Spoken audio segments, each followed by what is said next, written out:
주의 전에 올라오신 여러분을 주님의 이름으로 환영하고 축복을 드립니다. 창세기 1장과 2장은 세상을 어떻게 하나님께서 창조하셨는지 그 창조의 내용을 아름답고 웅장하게 펼쳐놓고 있습니다. 그 모습을 보면 창세기 1장은 전체적인 관점에서 천지 창조를 말하고 있는 반면에 2장은 다소 세부적인 관점에서 천지가 어떻게 창조되었는지를 소상히 밝혀주고 있습니다. 1장에서는 하늘에서 본 관점이라면 2장에서는 땅에서의 관점으로 쓰여졌다라고 말을 할 수가 있습니다. 그리고 오늘의 본문이 담긴 3절로 들어와서는 앞에 두 장과는 사뭇 다른 모습이 전개됩니다.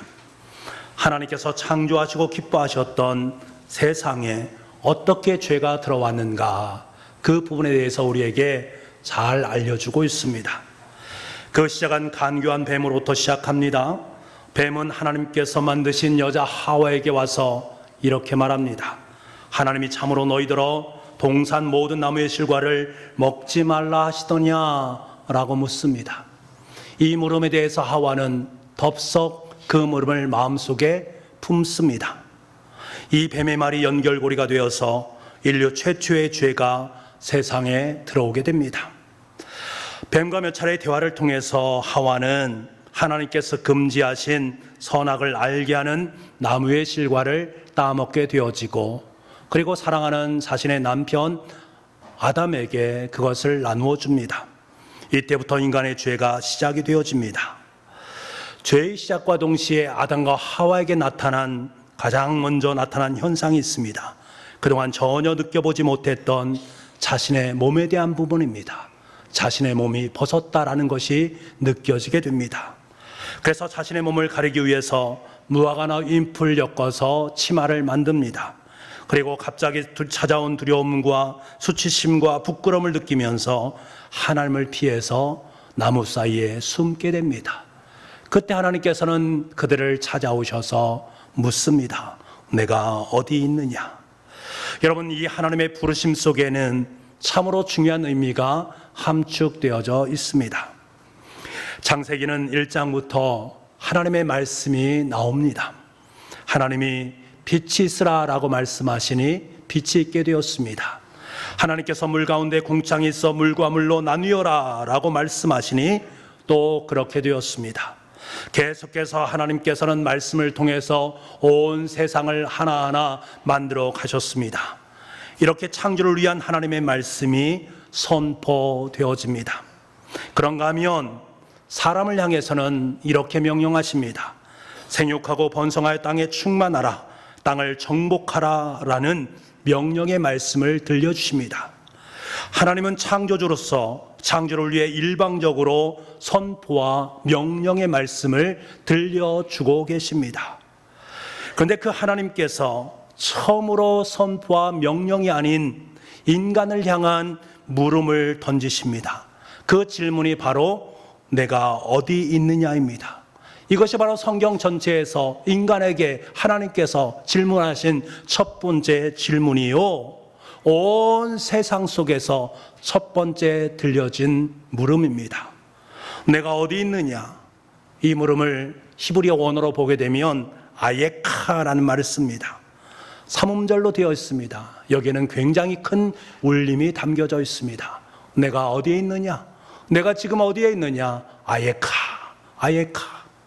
그런데 여러분, 중요한 것은 이 태초의 질문이 단순히 아담과 하에게만 들려준 질문이 아니다라는 사실입니다. 이 물음을 통해서 하나님께서는 저와 여러분에게 들려주고 싶은 하나님의 이야기, 하나님의 마음이 있다라는 사실이 대단히 중요합니다. 그렇다면 과연 그것이 무엇일까? 아담아, 내가 어디 있느냐? 이 질문은 하나님이 아담이 어디에 있는지 아담의 위치를 묻는 것입니까? 물론 아담의 위치를 묻는 것입니다. 하지만 이 질문 속에서는 장소를 뛰어넘어서 내가 지금 무엇을 하고 있느냐, 내가 지금 있어야 될 그 자리에 지금 있느냐라고 물으시는 주님의 물음이 함께 담겨져 있습니다. 누구누구야, 내가 지금 어디에 있느냐? 너는 지금 어디쯤 서 있느냐? 너는 지금 내가 있어야 될 곳에 있는 것이기나 하냐?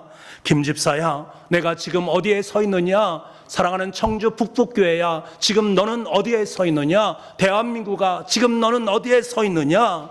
우리를 향해서 물으시는 하나님의 물음입니다. 몰라서 물으시는 것이 아니라 도대체 그 자리에서 지금 무엇을 하고 있느냐? 우리의 생각을 깨우시고 우리를 자리에서 일어나게 만드시는 엄청난 하나님의 물음입니다. 그렇다면 이 질문에 답을 하기 전에 왜 아담과 하와가 범죄하게 되었는지 그 모습을 우리가 보기를 원합니다. 여러분, 이들이 왜 죄를 범하게 되었습니까?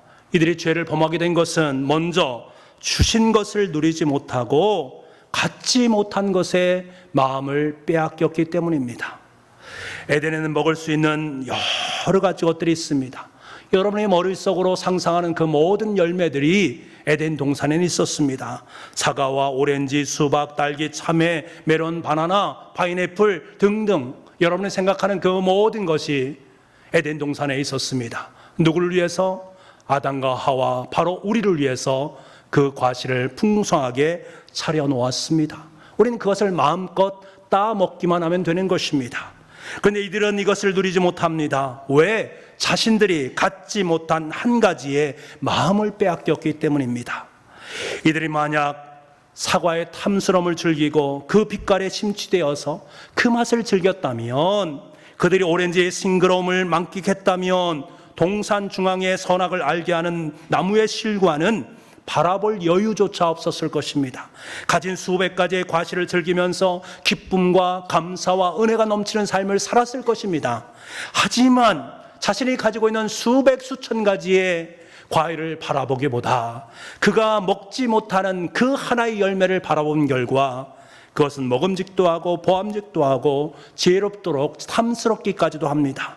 그때 여러분, 죄는 하와 곁에 슬그머니 들어오게 됩니다.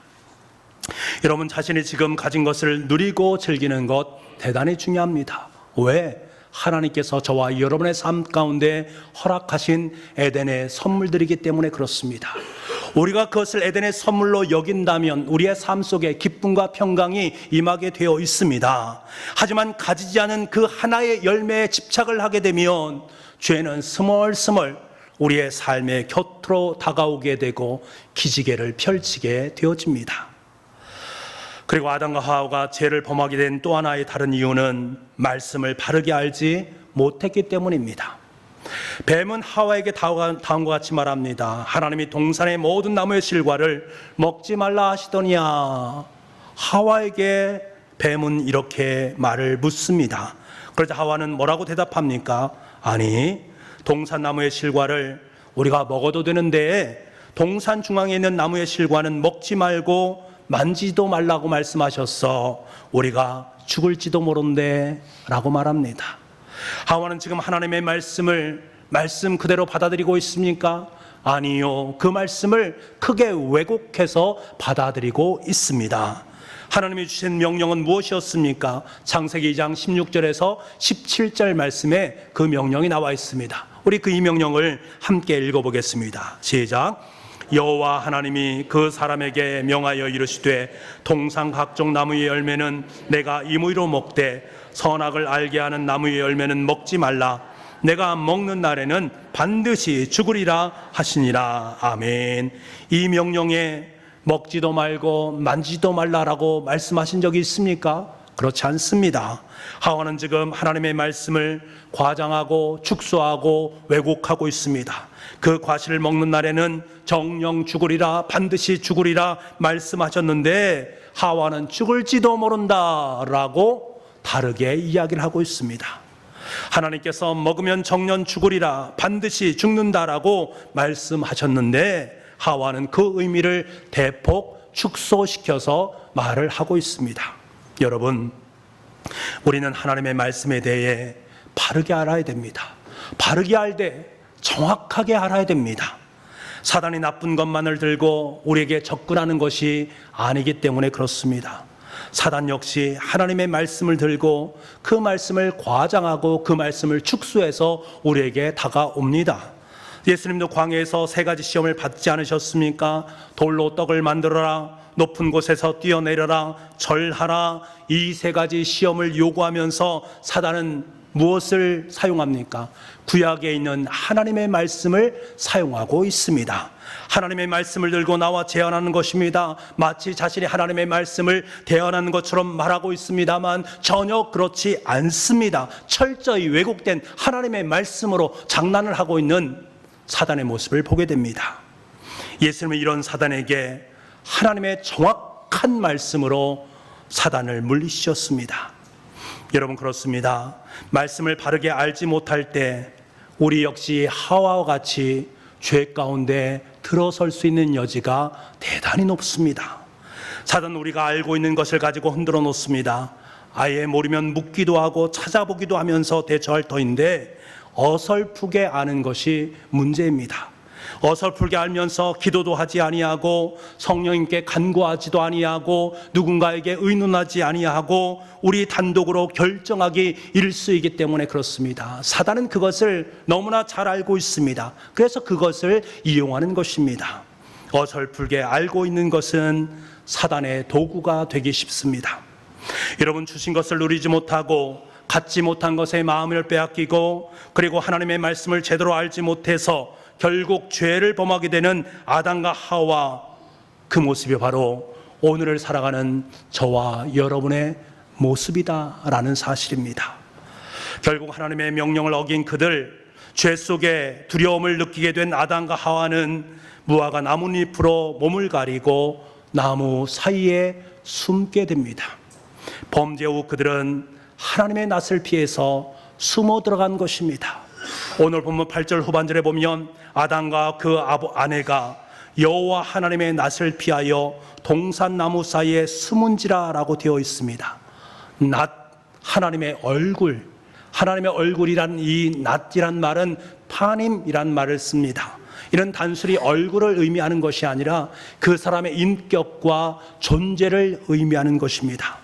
그렇다면 낯을 피한다라는 것은 그의 얼굴을 피한다라는 것이 아니라 하나님의 존재와 하나님의 인격을 피한다라는 의미를 담고 있습니다. 표면적으로는 하나님의 얼굴을 피하는 것처럼 보이지만 하나님과의 인격과 하나님의 존재를 피하는 것이기 때문에 철저한 하나님의 분리, 하나님과의 단절을 의미하는 것입니다. 여러분, 이것이 바로 죄입니다.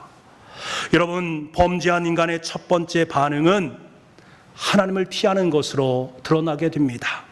말씀을 피하고 기도를 피하고 목회자를 피하고 구역장을 피하고 또 교회를 피합니다.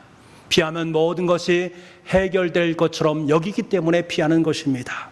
하지만 이 낮은 낯을 피한다라는 것은 곧 하나님을 피하는 것으로 드러날 수밖에 없고 그것은 곧 하나님과의 단절을 의미하는 것이고 그 속에서 바로 죄가 싹트기 시작하는 것입니다. 그래서 마침내 돌이키려야 돌이킬 수 없는 상태로 떨어지게 됩니다. 여러분, 이것이 바로 인간의 비극입니다. 이제 인간은 모든 것이 다 끝난 것 같습니다. 하지만 여러분 보세요. 오늘 본문의 말씀은 놀라운 이야기를 우리에게 들려주고 있습니다. 그것은 단절되어서 하나님과의 관계가 완전히 끊어졌던 인간에게 하나님께서 직접 찾아오셔서 단절을 회복시켜 주시는 하나님의 이야기가 우리에게 선포되어지고 있습니다. 그 찾아오신 하나님께서 우리에게 말씀하십니다. 내가 지금 어디에 있느냐? 아예카라고 묻고 계십니다. 자, 그렇다면 이 짧은 질문을 통해서 하나님께서는 우리에게 무엇을 말씀하시고자 하는 것인가? 정말 하나님께서 우리에게 무엇을 말씀하기 위해서 이 말씀을 우리에게 들려주고 있는가? 먼저는 하나님께서는 이 질문을 통해서 야, 내 몸이 지금 어디에 있느냐? 우리의 몸의 위치를 묻고 계십니다. 여러분, 우리는 육신을 가진 사람 아니겠습니까? 우리 육신이 있는 곳에 내가 있는 것입니다. 내가 그곳에 있어야 바로 육신이 있어야 바로 내가 있는 것 아니겠습니까? 내가 좋아하는 사람에게 제일 많이 주는 것 시간 아닙니까? 시간을 함께 한다, 시간을 보낸다라는 것은 내가 그 시간 속에 함께 더불어서 공존하는 것을 의미하는 것입니다. 중요한 회의가 있는데 가지 않은 채 내가 그곳에 있지 않아도 내 마음 알지? 라고 말한다고 해서 정말 그 사람이 거기에 있는 것입니까? 아니지 않습니까? 사랑한다고 말은 곧잘 하면서 지금 나에게 당신이 정말로 필요해 와줬으면 좋겠어 라고 말하는데 정작 자신이 할 것이 없음에도 불구하고 내가 지금 너무 바빠서 당신에게 갈 수 없어. 내가 사랑하는 그 마음 알지? 여러분, 이 사람이 진짜 사랑하는 것입니까? 내가 당신을 위해서 늘 기도하고 있으니까 걱정하지 마. 기도할 제목 있으면 늘 나에게 말해 라고 말하면서 정작 기도의 자리에 단 한 번도 나오지 않고 살아가는 사람이 있다면 과연 상대방을 위해서 기도하는 것입니까? 아니지 않습니까? 몸이 함께 해야 됩니다. 몸이 가 있어야 되는 것입니다. 어떤 분은 이렇게 말할 수도 있습니다. 그걸 꼭 몸으로 표현해야 됩니까? 마음으로 표현하면 되지 않습니까? 라고 말할 수도 있습니다만 아닙니다. 몸으로 표현해야 됩니다. 내가 그곳에 내가 가 있어야 됩니다. 그러니까 우리가 서 있는 위치가 바로 내 관심을 품는 자리입니다. 관심이 있는 그곳에 우린 늘상 머물러 있게 될 것이고 관심 있는 그곳에서 시간을 소비하게 될 것입니다. 그러므로 우리가 지금 내 몸이 어디에 무엇을 하고 있느냐라는 것은 너무나도 중요한 문제입니다. 이러한 중요성은 십계명을 통해서도 잘 나타나지 않습니까? 십계명의 내용을 한번 살펴보십시오. 대부분이 몸으로 하는 것입니다. 내 몸으로 하는 것입니다. 부모님을 공경하라. 내 몸으로 부모님을 공경해야 되는 것입니다.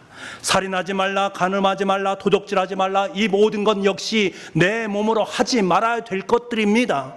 그렇기 때문에 우린 날마다 지금 내 육신이 어디에 있는가, 내 몸이 무엇을 요구하고 있는가 자세히 살필 수 있어야 됩니다. 그리고 하나님께서 기뻐하는 그곳에 내 몸이 머물러 있어야 됩니다. 하나님께 좋아하는 그곳에 내 마음이, 내 삶이 머물러 있어야 됩니다. 그것을 하나님께서는 기뻐하신다라는 사실, 지금 이 자리에 있는 우리에게 내가 지금 무엇을 하고 있느냐, 내 몸이 지금 어디에 있느냐 묻고 계십니다. 두 번째로, 내가 어디에 있느냐라는 질문은 내 몸이 어디에 있느냐라는 질문과 동시에 내 마음이 어디에 있느냐라고 묻는 물음입니다. 우린 육신이 있는 곳에 나의 모든 것이 있다라고 말하는 경향이 있습니다만 그렇지 않은 것 같습니다. 몸은 그곳에 있지만 마음은 완전히 다른 곳에 있는 분들이 많이 있기 때문에 그렇습니다. 구약에서 말한 십계명은 몸으로 실천 안 되는 것처럼 여겨집니다. 몸으로 실천해야 되지 않겠습니까? 하지만 예수님께서 이 땅에 오셔서 말씀하신 것이 무엇입니까? 살인하지 마라, 간음하지 마라 라고 말씀하신 하나님께서 산상보훈에서 들려주시는 주님의 음성이 무엇입니까? 누군가를 미워하는 것도 살인하는 것이고 마음으로 음욕만 품어도 간음하는 것이다 라고 말씀하시면서 마음의 동기에 집중하기를 원하십니다. 내 몸만 있어서는 안 된다라는 것을 말씀합니다. 마음도 함께 그곳에 있을 때 그것이 진정한 사랑이다, 그것이 진정한 은혜다라는 것을 말씀하고 있는 것입니다. 그러니까 몸으로서의 실천만을 강조하는 것이 아니라 그 사람의 마음이 어떠한가라는 사실이 더 중요하다라는 것을 일깨워주고 있습니다. 불교에서는 출가라는 말을 합니다. 세속의 집을 떠나 불가에 입문하는 것을 말하지요. 그런데 이 출가에는 몸의 출가와 마음의 출가라는 것이 있다고 합니다. 몸과 마음이 같이 출가할 때 진정한 출가라고 합니다. 내 몸은 머리를 깎고 흰 옷을 입고 지금 절간에 있는데 마음은 정작 가족에게 있다면 진정한 출가가 될 수 없다라는 거예요. 이 사람은 결국 세월만 허비하고 잘못하면 인간의 악취만을 풍기는 사람으로 전락될 수 있다라는 거예요. 이와는 달리 몸의 출가와 더불어서 마음을 단정히 하고 부처의 마음을 바르게 익히게 되면 이것이 바로 몸과 마음의 출가다, 이것이 진정한 출가다라는 것을 말하고 있습니다. 여러분, 한낱 세상의 종교도 이러할진대, 한낱 세상의 종교도 이러할진대 천지를 창조하신 창조주 하나님을 믿는 우리가 몸 따로 마음 따로 이 땅의 삶을 살아가서야 되겠습니까? 하나님께 원하시는 것은 몸 따로 마음 따로가 아니라 몸과 마음이 함께하는 것을 원하시고 계십니다. 하나님, 우리가 아무리 열심히 봉사하고 빠지지 않고 예배를 잘 드린다 할지라도 몸만 와 있으면 하나님은 서운해 하십니다. 하는 마음이 아파하십니다. 예배에 있어서 그렇습니다. 여러분 이 자리에 지금 다 나오셨지 않습니까? 함께 주님 앞에 예배를 드리고 있습니다. 그런데 어떤 분은 예배를 드리는 분이 있고 어떤 분은 예배를 드리지 않는 분이 있다라는 거예요. 내 마음이 하나님께 고정되지 아니하다면, 내 마음이 하나님을 중심으로 예배드리지 못하고 있다면 나는 예배를 드리는 척만 하는 것입니다. 예배를 진정으로 드리는 진정한 예배자가 될 수 없다라는 거예요. 그래서 예수님께서 영과 진리로 예배하라라고 말씀을 하고 계신 것입니다. 너의 마음과 영혼과 너의 진리 되시는 예수 그리스도를 중심으로 내 마음에 품고 예배를 드릴 때 진정한 예배임을 말씀해 주고 있습니다. 여러분 교회 봉사도 마찬가지입니다. 봉사 다 봉사라고 여기십니까? 아니다라는 거예요. 내가 봉사의 자리에 있다고 해서 다 봉사가 아니라 내 마음이, 하나님을 향한 그 마음이, 우리 교우들을 사랑하는 그 마음이 그곳에 함께 머무를 때 그 봉사는 진정한 봉사가 될 수 있다라는 거예요. 나는 하나님을 섬기고 이웃을 섬기고 교회를 섬기는, 그래서 교우들을 섬기는 그 주님의 마음이 지금 함께하고 있습니다. 그 마음을 가지고 내가 지금 봉사하고 섬기고 있습니다. 내가 성가대에서 찬양하고 하나님과 함께하고 있습니다. 내가 교회 여러 곳에서 이렇게 봉사하고 섬기고 있습니다. 그러한 마음이 그곳에 있을 때 그 봉사는 진정한 봉사가 될 수 있다는 거예요. 다시 말해서 하나님은 우리의 몸과 마음을 원하십니다. 하나님께서는 나는 내 몸과 내 마음 모두를 원한다. 너의 전부를 줄 수 있느냐? 라고 지금도 우리에게 말씀하시는 것입니다. 세 번째로 하나님께서는 내가 어디 있느냐는 이 물음을 통해서 지금 너의 영적인 위치가 어디 있느냐, 너의 영적인 상태가 어떠하냐라는 것을 우리에게 묻고 있습니다. 하나님께서는 저와 여러분이 영적으로 제대로 숨을 쉬고 있는지, 기도를 통해서 하나님과의 사귐의 관계 속에 들어가 있는지, 교회 생활을 통해서 영적으로 혈액순환이 잘 되고 있는지, 말씀에 민감하게 반응하고 그 말씀대로 살고는 있는지, 영적인 문둥병의 인생을 살고 있지는 않는지 물으시는 것입니다. 주님을 구주로 영접했다고 하면서 늘 신생아처럼 누군가가 기저귀를 갈아주기를 원하고 우유병 달라고 울기만 하는 것은 아닌지 내 자신을 돌아볼 수 있어야 된다. 걸음마는 뛰었는데 여전한 모습으로 옹알이만 하고 있는 것은 아닌지, 자기 혼자는 잘 자라고 있는 것처럼 보이지만 정작 다른 사람에 대한 배려나 사랑은 전혀 없이 이기적인 삶을 살고 있지는 않는지 하나님께서 지금 우리에게 묻고 계신 것입니다. 지금 내 영적인 상태는 어디에 있느냐? 지금 내 영적인 그 상태는 어떠하냐? 질문하고 계십니다. 마지막으로 하나님께서는 내가 어디 있느냐는 물음을 통해서 우리에게 정말로 회개의 기회를 주기를 원하시는 주님의 마음을 경험할 수 있습니다. 내가 어디 있느냐는 지금 내가 무엇을 하고 있느냐? 왜 그러고 있는 거니? 어서 내게로 오렴이라고 말씀하시는 주님의 음성이 그곳에 담겨져 있습니다. 에덴에서도 마찬가지입니다. 아담은 이 물음에 대해서 하나님, 제가 잘못했습니다. 모두 제 책임입니다. 용서해 주십시오. 저 여인의 책임도 아니고 저 뱀의 책임도 아니고 제가 잘못했습니다. 주님 용서해 주십시오라고 용서를 구했어야 됩니다. 그때 아마 아담이 이렇게 용서를 구했다면 인류의 행보는 달라졌을지도 모르겠습니다. 여러분, 하나님은 오늘도 우리에게 기회를 주기를 원하십니다. 평범한 교사의 삶을 살던 미국인 프랭크 로바크라는 사람이 있습니다. 그는 일평생 하나님과 깊은 교제를 나누기를 원했습니다. 그가 소망하는 것은 날마다 삶의 자리 속에서 하나님의 임재를 경험하는 것입니다. 하나님의 임재를 경험하면서 하나님과 함께 동행하는 삶을 살기를 간절히 소망했습니다. 그래서 그가 취한 행동이 무엇인지 아십니까? 하루에 2분, 3분마다, 그러니까 매 시간마다, 순간순간마다 주님, 제가 지금 주님 뜻 가운데 있습니까? 주님, 제가 지금 주님을 기쁘시게 하고 있습니까? 이것을 계속 질문했다라는 거예요. 이 3분마다 주님, 제가 주님, 이 삶을 살아가고 있는 제가 정말 주님의 뜻을 위해서, 주님의 마음을 위해서, 주님의 기쁨을 위해서 삶을 살고 있습니까? 순간순간 하나님께 질문했다라는 거예요. 사랑하는 여러분, 하나님께서 우리에게 내가 어디 있느냐라는 것을 묻기 전에 우리 먼저 프랭크 로바크가 했던 물음을 하나님께 드려야만 합니다. 주님, 제가 지금 주님의 뜻 가운데 있습니까? 주님, 제가 지금 주님을 기쁘시게 하는 삶을 살고 있습니까? 이 땅에서 삶을 마감하는 그날까지, 주님을 만나는 그날까지 우리는 계속해서 질문을 던져야 됩니다. 주님, 제가 지금 주님을 기쁘시게 하는 삶을 살고 있습니까?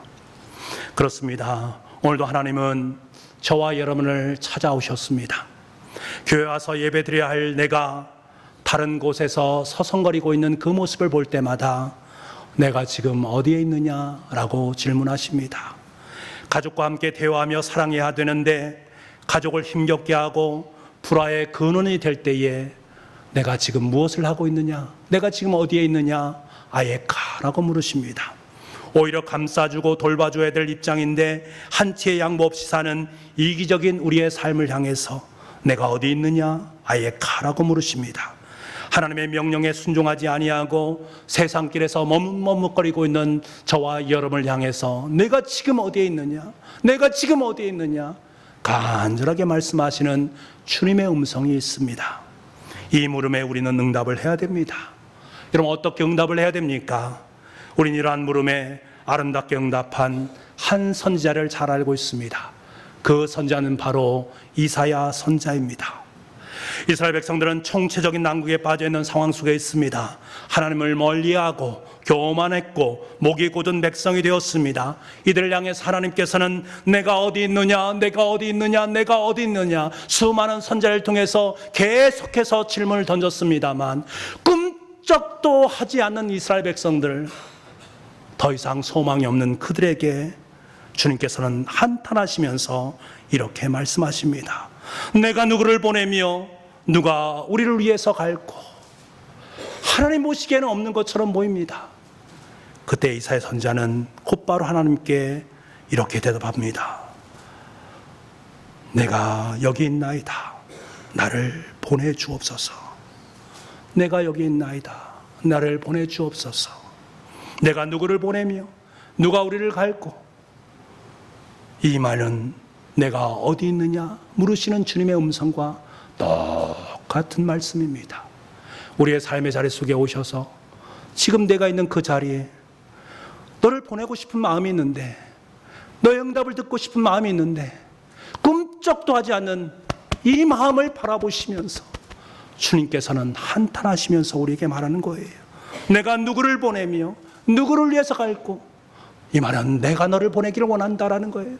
내가 다른 사람이 아니라 바로 내가 하나님의 자녀라고 말하고 있고 하나님의 백성이라고 말하고 있고 하나님과 동행하는 삶을 살고 있다라고 자부하고 있는 바로 너를 보내기를 원한다라는 말씀 아니겠습니까? 이 말씀 앞에 이사야 선지자는 내가 여기 있나이다. 나를 보내소서라고 고백했습니다. 이 고백이 바로 저와 여러분의 아름다운 고백이 될 수 있기를 간절히 소망합니다. 내 생명을 내어놓을 수 있는 아름다운 결단의 고백이 될 수 있기를 간절히 소망합니다.